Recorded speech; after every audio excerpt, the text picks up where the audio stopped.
तो हेलो दोस्तों, आज हम लुसेंट का नया सीरीज लेकर आए हैं। तो आइए स्टार्ट करते हैं। शुरू में ये 50 क्वेश्चन का सीरीज है दोस्तों। अगर इसके बाद आपको अच्छा लगा तो हम और लाएंगे।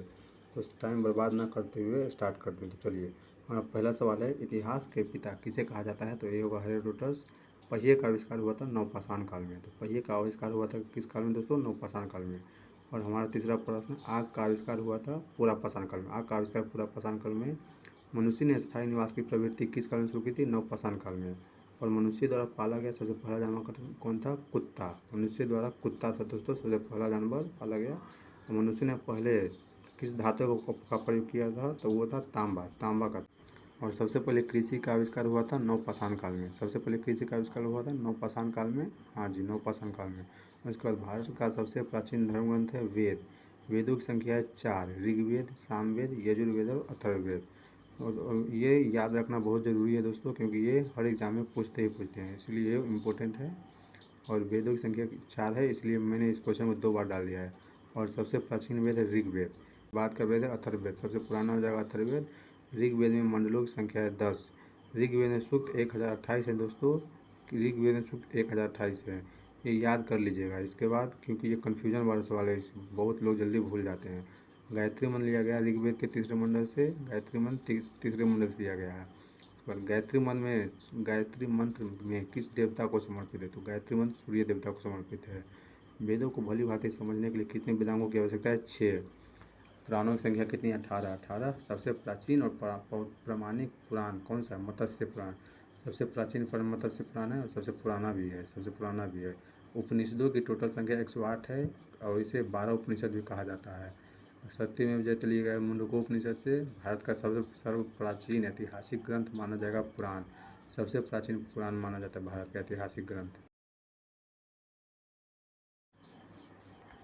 चाणक्य द्वारा लिखित पुस्तक का नाम क्या है? अर्थशास्त्र। यह राजनीति से संबंधित है। इंडिका नामक पुस्तक की रचना की थी मेगास्थनीज ने। यह सबसे पहले आने वाला विदेशी यात्री था भारत। मेगास्थनीज किसके राजदूत थे? सेल्यूकस निकेटर के।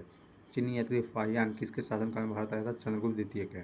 और एक ऐसा क्वेश्चन आता है, ह्वेनसांग आया था हर्षवर्धन के काल में। सियुकी की रचना किया था ह्वेनसांग किसके शासनकाल में था? हर्षवर्धन। देखिए, ये सवाल भी आ गया कि ह्वेनसांग किसके शासनकाल में आया था, मैंने पहले आपको बता दिया था। ह्वेनसांग आया था हर्षवर्धन के शासनकाल में। अलबरूनी आया था मोहम्मद गजनवी के समय। अलबरूनी की पुस्तक का क्या नाम था? किताब उल हिंद। इसे तहकीक ए हिंद भी कहा जाता है।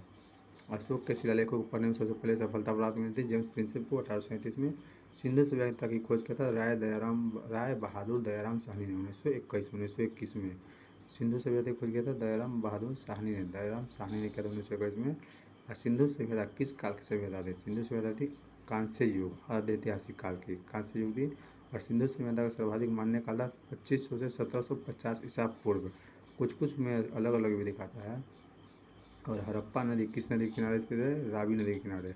हड़प्पा रावी नदी के किनारे है। मोहनजोदड़ो की खोज किया था राखाल दास बनर्जी ने 1922 ईस्वी में। मोहनजोदड़ो राखाल दास बनर्जी 1922। और मोहनजोदड़ो सिंधु नदी के किनारे स्थित है। मोहनजोदड़ो का अर्थ होता है मृतकों का टीला। सिंधु सभ्यता का सबसे बड़ा स्थल है मोहनजोदड़ो। सिंधु सभ्यता का सबसे बड़ा स्थल है मोहनजोदड़ो। और सबसे प्रमुख होगा स्नानागार। भारत में सिंधु सभ्यता का सबसे बड़ा स्थल है राखी गढ़ी। सिंधु घाटी सभ्यता का प्रमुख बंदरगाह हुआ लोथल स्थित है भोगवा नदी किनारे। लोथल किस नदी किनारे स्थित है? भोगवा नदी किनारे। ये सब याद रख लीजिएगा। जुते हुए खेत और नक्काशीदार ईंटों के साथ से कहाँ से मिले? कालीबंगन से।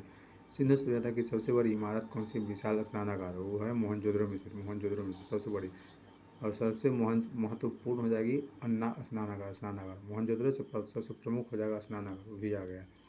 अग्निकुंड के साक्ष्य मिले लोथल एवं कालीबंगा से। सिंधु घाटी सभ्यता के लोग किस देवी की पूजा करते थे? पशुपति महादेव के। हड़प्पा की मोहरों पर सबसे अधिक किस जानवर का अंकन मिलता है? एक श्रृंगी पशु का मिलता है अंकन। सिंधुवासी मिठास के लिए शहद का प्रयोग करते थे। सिंधु सभ्यता के लोगों का मुख्य व्यवसाय था व्यापार एवं कृषि। हड़प्पा सभ्यता के विनाश का सबसे प्रभावी कारण क्या था? बाढ़।